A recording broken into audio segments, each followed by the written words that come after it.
బాబు చెప్పండి ఏంది జూబ్లీహిల్స్ ఉప ఎన్నికలు రాబోతా ఉన్నాయి మరి ప్రజలు కావచ్చు మీ మైనారిటీలు కావచ్చు ఎవరి వైపు ఉండబోతా ఉన్నారు అసలు ఏం జరగబోతుంది జూబ్లీహిల్స్ जोबलीस बाई इलेक्शन लो अभी जो चल रहा वो जो है ना कांग्रेस की लहर चल रही।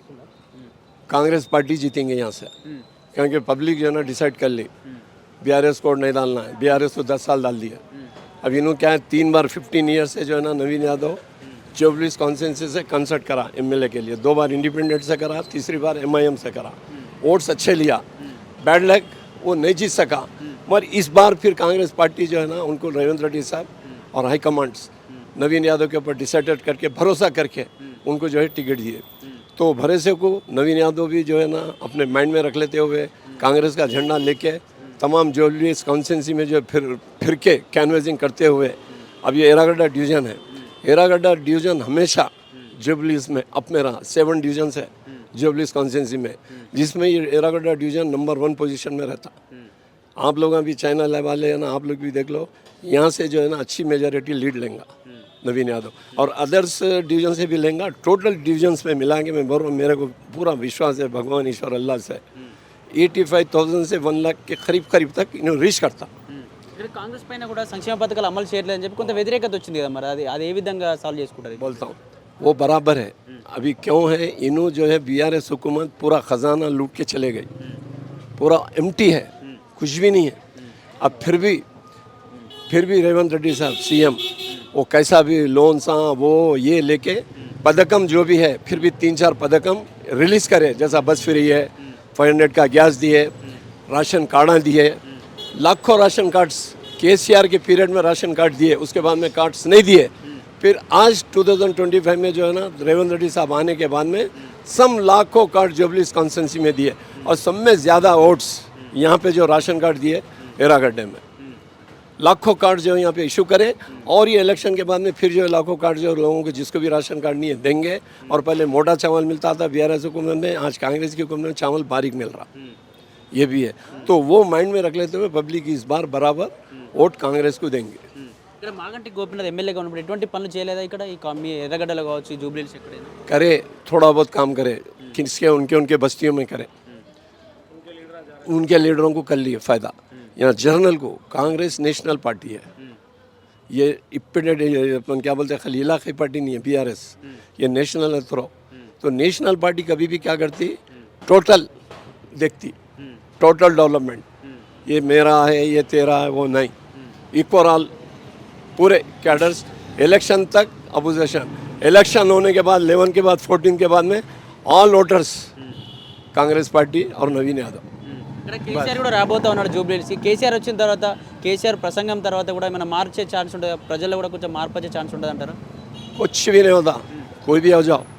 मैं बोला माइंड में बिठा लिए कांग्रेस कांग्रेस कांग्रेस, नवीन यादव 15 साल नवीन यादव बोला ना, मेहनत करा। अब उसको किसी हाल चांस देना है क्योंकि वो भी यंगेस्ट है, अपना लोकल का है बाजू। अभी उन्होंने किधर के रहते, उन्होंने आके कितना भी बोल लो वो वोटर सुनने वाले नहीं है।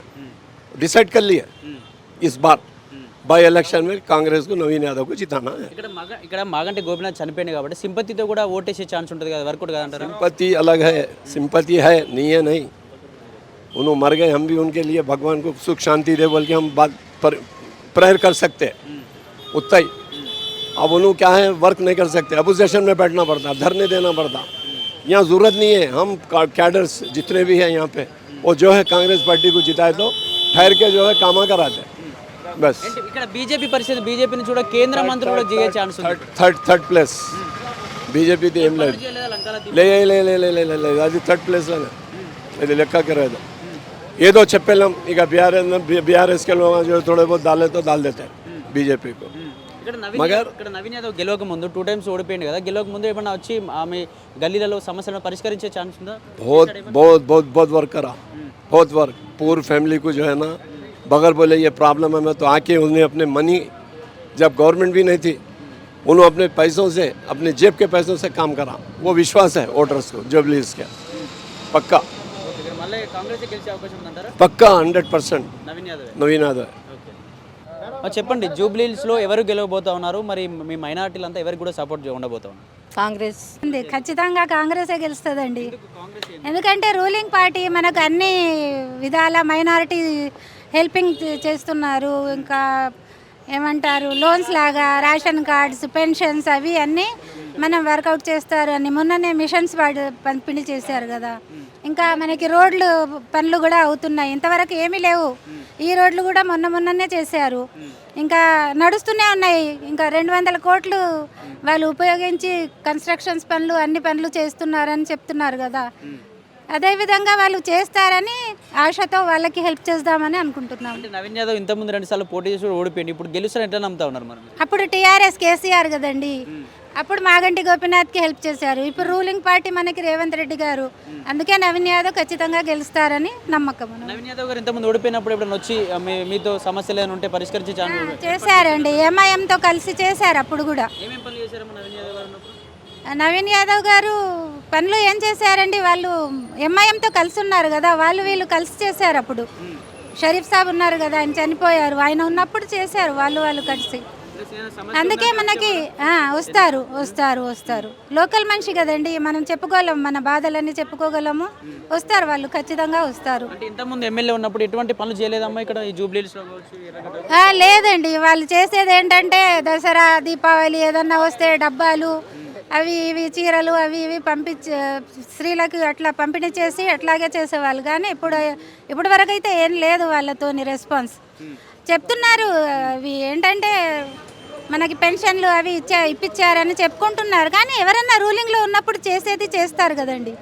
కానీ ఇప్పుడు రూలింగ్ పార్టీ మనకు రేవంత్ రెడ్డి అన్నట్టు అవకాశాలు ఎక్కువ ఉన్నాయి మనకి, కాంగ్రెస్ గెలవాలని మేము కూడా వర్క్ చేస్తున్నాం. ఇక్కడ జూబ్లీహిల్స్లో కేసీఆర్ కూడా వచ్చే అవకాశం ఉందని చెప్తా ఉన్నారు. సభ పెట్టిన తర్వాత కూడా ప్రజలంతా మళ్ళీ బీఆర్ఎస్ వైపు వెళ్ళరు అని ఎట్లా అనుకుంటున్నారు మరి? ఎందుకంటే ఇంతకుముందు నుంచి కేసీఆర్ వైపే ఉన్నారు ప్రజలంతా, మరి సడన్గా వచ్చి ఏమైనా ప్రెస్ మీట్ పెడితే ఏంది పరిస్థితి? వాళ్ళకి ఏంటంటే వాళ్ళ ఆవిడ ఇప్పటి వరకు మనకు ఫేస్ వాల్యూ ఏం లేదండి. ఇంకా కేసీఆర్ వాళ్ళకు మనం ఒక కైండ్ హార్టెడ్గా హెల్ప్ చేయగలము. కానీ మనకి ఆ లోకల్ మనిషి కాదు కదా ఆయన. గోపీనాథ్ అంటే 10 years నుంచి మనకి చేశారు, వాళ్ళకు అవకాశం ఉండేది అప్పుడు. ఇప్పుడు మాగంటి సునీత అంటే ఎవరికి పరిచయం లేదు కదండి. చెప్పండి, జూబ్లీహిల్స్ ఉప ఎన్నికలు రాబోతా ఉన్నాయి. మాగంటి గోపీనాథ్ చనిపోయిన తర్వాత ఇప్పుడు అసలు ఏ పార్టీ రాబోతా ఉంది? ప్రజలంతా ఏ పార్టీ వైపు ఉండబోతా ఉన్నారు? ఇప్పుడు 10 years టీఆర్ఎస్ పార్టీ ఉన్నది. 10 yearsలో చాలా స్టూడెంట్స్కి స్కాలర్షిప్ ఇచ్చినారు. తర్వాత షాదీ ముబారక్ స్కీమ్ ఇచ్చినారు. డబల్ బెడ్రూమ్ అంటే ఎంతది, 50 లక్షల డబల్ బెడ్రూమ్ ఇచ్చిండు, ఆల్ ఫెసిలిటీస్తో సహా. మళ్ళా సీఎం సార్ మా కేసీఆర్ సార్ 2 మాటలు చెప్పినారు. గృహ ప్రవేశం నుంచి డబ్బులు ఇస్తామని, మళ్ళా ట్రాన్స్పోర్టేషన్ ఛార్జెస్ బి ఇస్తామని వాళ్ళకు చెప్పినారు. కానీ బ్యాడ్ లక్, ఆయన సీఎం కాలేదు. 3rd time కాంగ్రెస్ వచ్చింది. కాంగ్రెస్ వచ్చిన తర్వాత స్టార్టింగ్ ఓపెన్లీ హైడ్రా అని బీదోల ఇల్లు కులగొట్టినారు.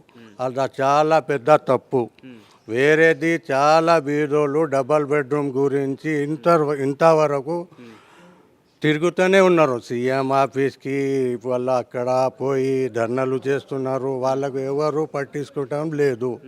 एवर कोई भी उनको नहीं वो कर रहे। और जो भी बस्ती के लीडर है उधर है, अभी हमारे एरिया है ना एरागढ़ डिवीज़न में हमारे कारपोरेटर भी लेट कारपोरेटर हो गया है, एमएलए भी लेट कारपोरेटर हो गया। जिसको भी जो भी स्कीम्स नहीं मिले आज तक वो लोग परेशान है। कांग्रेस है ना कुछ भी कोई भी स्कीम में कुछ भी नहीं कर रहे। जैसा कि कल्याण लक्ष्मी में हम तुम्हारे को इतने पैसे देते, इतना सोना देते, वो भी नहीं। और सौम्य बड़ी बात, अभी स्टूडेंट फ्रेश जो पास हुए उनको सर्टिफिकेट दे रहे नहीं कॉलेज में। क्यों? उसका स्कॉलरशिप क्लियर करो, सर्टिफिकेट ले जाओ बोल के स्टूडेंट ऐसा परेशान है। दूसरा सेकंड बेडरूम वाले गरीब लोग ऐसा परेशान है। कोई भी अभी इलेक्ट्रिक बिल बोले 0 बोले, किधर है? किसी भी ने 2 महीने डाले उसके बाद से अपना कंटिन्यू कर ले रहे। अभी बस चार्ज जैसा उनको कैसा डबल कर दिए, करे नहीं करे।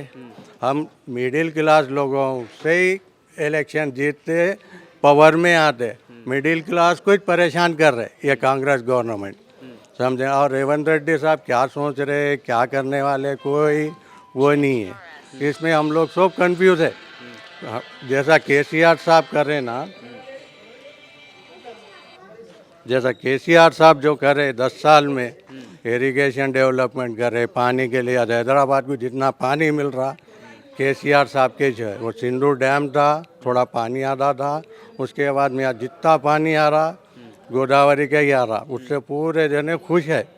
तो थोड़ा एरियो में प्रॉब्लम है, वहाँ पर फैसिलिटीज़ नहीं है, उसके लिए है मगर ఇక్కడ కాంగ్రెస్ పార్టీ అధికారంలో ఉంది కాబట్టి ఎన్ని డబ్బులైనా ఖర్చు చేసే అవకాశం ఉంటుంది. మరి వాళ్ళు విన్ గారు ఎన్ని డబ్బులైనా ఖర్చు చేసే అవకాశం ఉంటుంది కాంగ్రెస్ పార్టీ అధికారంలో ఉంది కాబట్టి. మరి దాన్ని ఏ విధంగా ఎదుర్కోబోతుంది మరి?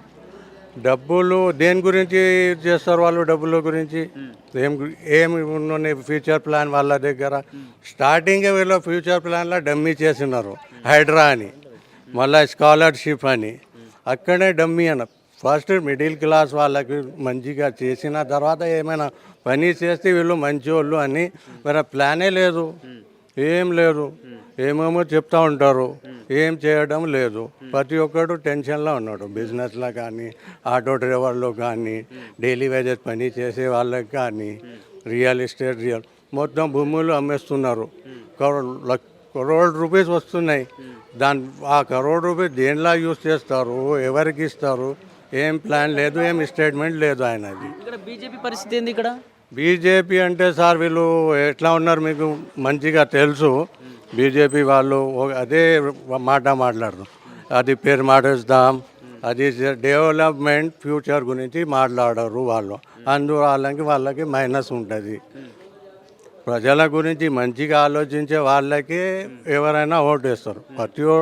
ప్రతి మంచిగా మన ఆలోచన ఉంటుంది. వాళ్ళే చూస్తున్నాం కదా, ఉద్యోగం అంటే జీరో, ఎమ్మెల్సీ కంపెనీలలో బి జీరో, అక్కడ ఏం లేదు. Interview first phase, second phase, third ఫేజ్లో సారీ అని చెప్పి పంపేసిస్తున్నారు. ఇట్లా పరిస్థితి ఉన్నది. ఆ పరిస్థితి గురించి ఆలోచించిన పార్టీ కేసీఆర్ పార్టీనే, వేరే వాళ్ళు ఎవరు. కేటీఆర్ సార్ ఎంత ఎమ్మెల్సీ కంపెనీకి తెచ్చినారు, ఇక్కడికి ఎంతమందికి ఉద్యోగాలు దొరికినాయి. తెలంగాణకు ఒక మంచి అవకాశం ఇచ్చినారు. ఇదే ఇంతకుముందు తెలంగాణ సీఎంస్ ఉన్నారు. జలగ వెంగళరావు సార్ ఉన్నారు సీఎం స్టార్టింగ్ ఆంధ్ర తెలంగాణ ఉన్నప్పుడు. అప్పటి నుంచి మళ్ళా చెన్నారెడ్డి సార్ ఉన్నాడు. ఏం చేసినారు? రంగారెడ్డి చేసుకున్నారు, ఒక డిస్టిక్ గమ్మునుకున్నారు. ఇట్లా వీళ్ళ పరిస్థితి. 100% బాస్, 100%. ఎందుకు పని ఎవరైనా మిడిల్ క్లాస్కి, మధ్య తరగతి వాళ్ళకి హెల్ప్ చేసిన వాళ్ళే లీడర్. అలాంటిది గోపీనాథ్ సార్. ఓకేనా సార్?